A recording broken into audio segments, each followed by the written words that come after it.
Evo, drago mi je da smo danas predstavili program Adventa u Kaštelima. Kao što vidimo, jako bogat program. Tu su s nama izvođači, pjevač grupe Dalmatino, pjevač grupe Hrvatske ruže.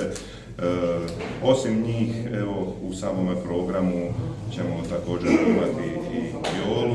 Evo, dosta smo se ovdje bazirali na lokalne pjevače. Zoran Jelenković, sami doček nove godine će biti uz grupu Vila. Oni su doduše bili isto prošle godine, ali kažem, bazirali smo se više ovdje na lokalce, tako da smo zvali ih i ove godine. Vjerujem da će oni kao i prošle godine napraviti dobar provod za doček nove godine i samo zatvaranje Adventa u Kaštelima koncertom Siniše Vuce. Evo i ja ovim putem pozivam sve naše sugrađanke, sugrađane, kao evo i